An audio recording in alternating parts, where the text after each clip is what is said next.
नमस्कार, मैं हरि। आप देख रहे हैं डिजिटल न्यूज झारखंड। आइए जानते हैं झारखंड के प्रमुख खबरों के बारे में। इससे पहले से छोटी सी निवेदन की, अगर आप चैनल में नए हैं तो चैनल को सब्सक्राइब अवश्य कर लें ताकि झारखंड की हर छोटी बड़ी खबर आप तक पहुंचा सकें। तो चलिए शुरू करते हैं आज की पहली और बड़ी खबर से। केंद्र के साथ दो हाथ के मूड में हेमंत सरकार, झारखंड के लिए नया रोड मैप तैयार। तो वहीं यूसीसी, सीएए और एनआरसी पर भी लिया अहम फैसला।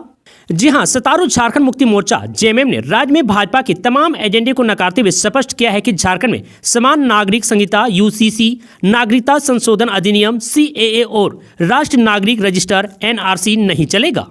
संथाल परगना प्रमंडल के मुख्यालय दुमका में मोर्चा के स्थापना दिवस समारोह के अवसर पर पारित किए गए 50 सूत्री प्रस्ताव के मायने हैं।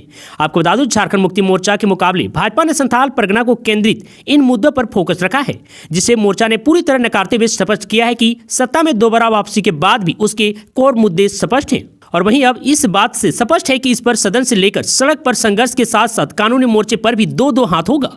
इसके अलावा जमीन संबंधित कानूनी संथाल परगना काश्तकारी अधिनियम एसपीटी एक्ट और छोटा नागपुर काश्तकारी अधिनियम सीएनटी एक्ट को भी और भी मजबूती के साथ झामू लागू करने का पक्षधर हैं।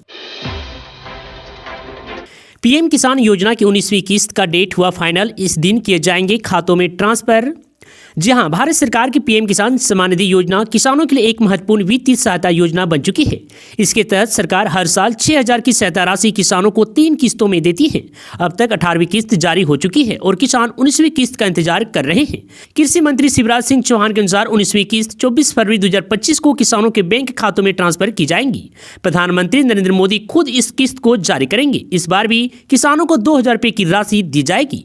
बता दें कि अब तक 13 करोड़ से अधिक किसान इस योजना का लाभ उठा चुके हैं। 19वीं किस्त जारी होने के बाद यह संख्या और भी बढ़ेगी। 18वीं किस्त 5 अक्टूबर 2024 को जारी की गई थी। हालांकि अधिकतर किसानों को समय पर भुगतान मिलेगा, लेकिन कुछ मामलों में किस्त अटक सकती है। और मैं बता दूं कि आखिर किन कारणों से आपका जो 19वीं किस्त है अटक सकती है। तो पहला है ई-केवाईसी अधूरी होना। किसानों को यह सुनिश्चित करना होगा कि उनकी ई-केवाईसी पूरी हो। और दूसरा है गलत बैंक जानकारी, आईएफएससी कोड, खाता नंबर या अन्य जानकारी गलत होने पर भी भुगतान अटक सकता है। और तीसरा है भूमि सत्यापन। जिन किसानों ने यह प्रक्रिया पूरी नहीं की है उन्हें भुगतान में दिक्कत आ सकती है। तो वहीं आपको बता दूं कि अगर ये तीनों समस्या आपके पीएम किसान योजना में है तो जल्द से जल्द ब्लॉक में जाकर सुधार करवा ले ताकि आपको 19वीं किस्त टाइम पर मिल सके। 8-9 के बाद अब मैट्रिक इंटर की परीक्षा भी होगी स्थगित। जी हां, झारखंड एकेडमिक काउंसिलिंग की 11 फरवरी से शुरू होने वाली मैट्रिक और इंटरमीडिएट की परीक्षा स्थगित होगी।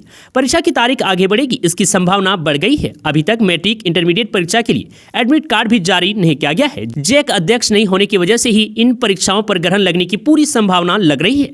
इससे पहले 28 जनवरी को 8वीं और 29 और 30 जनवरी को 9वीं की होने वाली परीक्षा भी स्थगित करनी पड़ी थी। आपको बता दूं कि झारखंड सरकार को जैक अध्यक्ष और उपाध्यक्ष की नियुक्ति करनी है। ये दोनों पद 18 जनवरी के बाद से खाली हैं। राज्य सरकार अगर 4 फरवरी को जैक अध्यक्ष की नियुक्ति का भी आदेश जारी करती है तो वे 5 फरवरी को योगदान कर सकेंगे। 6 फरवरी से पहले एडमिट कार्ड जारी नहीं हो पाएगा। मैट्रिक में 4,33,000 और इंटरमीडिएट की परीक्षा में 3,50,000 छात्र छात्राएं शामिल होने हैं।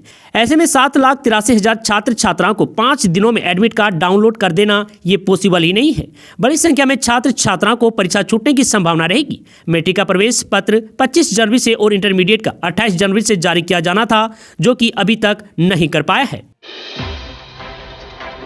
सीएम हेमंत सोरेन ने बजट में झारखंड की अनदेखी का लगाया आरोप। जी हां, झारखंड के मुख्यमंत्री हेमंत सोरेन ने केंद्र की बीजेपी सरकार पर हमला बोला है। उन्होंने आरोप लगाया है कि केंद्रीय बजट में राज्य की उपेक्षा की गई है। झारखंड की राजनीतिक आबादी के लिए भी कुछ नहीं ऐलान हुआ है। आपको बता दूं, मुख्यमंत्री हेमंत सोरेन ने कहा कि राज्य की खनिज संसाधनों के जरिए देश की अर्थव्यवस्था में महत्वपूर्ण योगदान देता है, फिर भी केंद्र सरकार ने बजट में झारखंड को वंचित रखा। बता दें कि मुख्यमंत्री हेमंत सोरेन रविवार को पश्चिमी सिंहभूम पहुंचे थे। कार्यक्रम को संबोधित करते हुए उन्होंने कहा है कि झारखंड अधिकारों को सुरक्षित रखने की लड़ाई जारी रखेगा।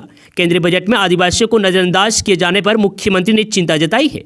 उन्होंने पश्चिमी सिंहभूम को करोड़ों की विकास परियोजनाओं की सौगात दी है। मुख्यमंत्री ने 315.28 करोड़ रुपए की लागत वाली 178 परियोजनाओं का शिलान्यास और 96.97 करोड़ रुपए की लागत वाली 68 परियोजनाओं का उद्घाटन किया। पश्चिमी सिंहभूम पहुंचने पर लोगों ने मुख्यमंत्री का भव्य स्वागत किया। और वहीं कार्यक्रम को संबोधित करते हुए हेमंत सोरेन ने केंद्रीय बजट को निराशाजनक करार दिया है। उन्होंने लोगों की समस्याओं के लिए प्रणाली विकसित करने का ऐलान कर दिया है।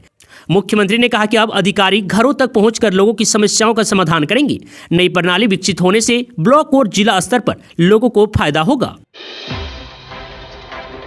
चतरा में अवैध पत्थर खनन के विरुद्ध कार्रवाई, 6 पत्थर माइन संचालकों पर 47 करोड़ 17 लाख रुपए का जुर्माना। जी हां, जिला प्रशासन और खनन विभाग ने खनिजों के अवैध खनन, परिवहन, भंडारण के विरुद्ध अब तक की सबसे बड़ी कार्रवाई की है। प्रशासन ने 6 पत्थर माइन संचालकों पर 47 करोड़ 17 लाख रुपए का जुर्माना लगाया है। चतरा डीसी रमेश घोलप ने प्रेस कॉन्फ्रेंस करके यह जानकारी दी है।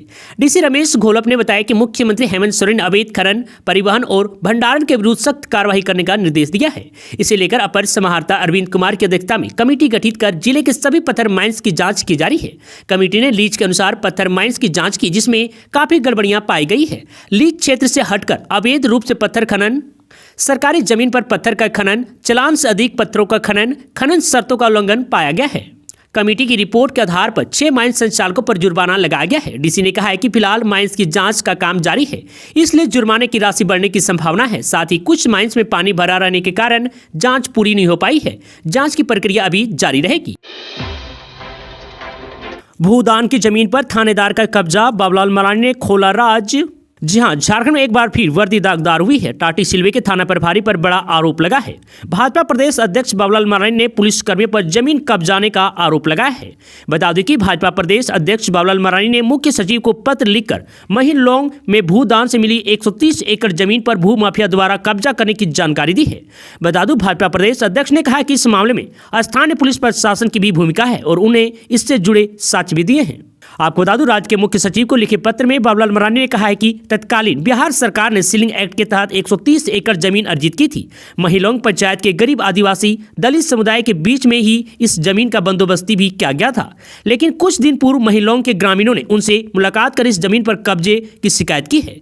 जमीन दलाल स्थानीय ग्रामीणों को डरा धमकाकर उनसे 10-20 हजार रुपये प्रति डिसमिल खरीद रहे हैं और उसे 2 से 3 लाख रुपये प्रति डिसमिल की दर से बेच रहे हैं। आपको बता दूं, पत्र में बाबूलाल मरांडी ने कहा है कि इस खेल में पुलिस की भी सहभागिता है। टाटी सिलवे के थाना प्रभारी मनोज कुमार ने इस जमीन पर 10 डिसमिल में कब्जा कर बाउंड्री कर रखी है।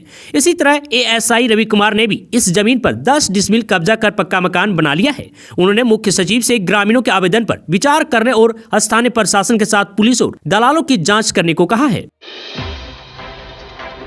झारखंड के इस जिले में तेजी से फैल रही है खतरनाक बीमारी, 96 संदिग्ध मरीज मिले। जहां पूर्वी सिंहभूम जिले में कुष्ठ रोगों के खिलाफ अभियान जारी है। अब स्पष्ट कुष्ठ जागरूकता अभियान सद्वितीय चरण कुष्ठ रोग खोज अभियान की शुरुआत की गई है।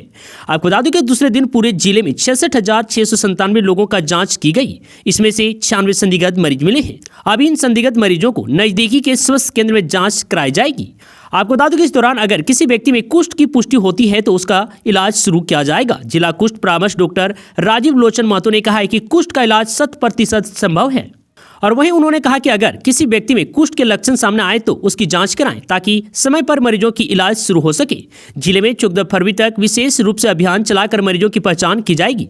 जिला कुष्ठ निवारण पदाधिकारी डॉक्टर मृत्युंजय धाउड़िया ने बताया है कि एमडीटी दवा के सेवन से कुष्ठ रोग का इलाज संभव है।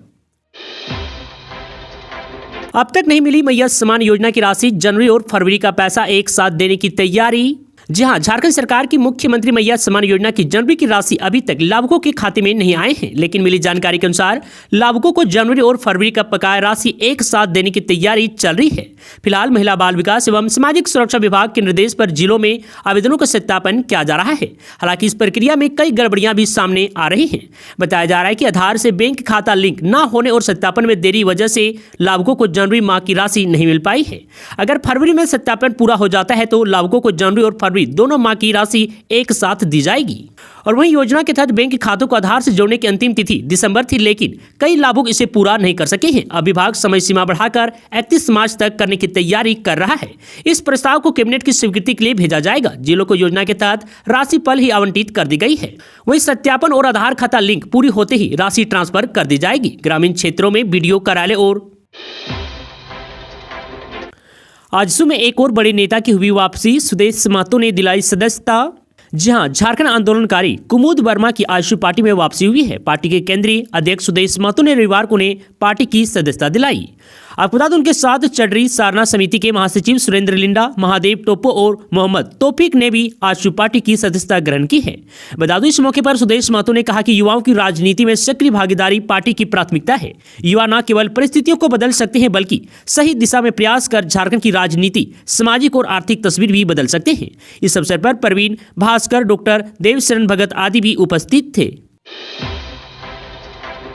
25 फरवरी को डीएससी कार्यालय में धरना देगा रसोइया संयोजिका संघ।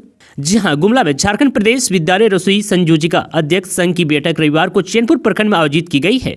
बैठक में स्कूल कमेटी बनाते हुए आहूत प्रखंड सम्मेलन की तैयारी की गई और चर्चा किया गया। साथ ही 25 फरवरी को डीएससी कार्यालय के समक्ष धरना प्रदर्शन की तैयारी को लेकर भी चर्चा विमर्श की गई है। बैठक में प्रखंड अध्यक्ष बासमती देवी, प्रखंड सचिव कलेश्वरी देवी, पुनीता देवी, किरण टोप्पो, ननकी देवी समेत कई लोग उपस्थित थे।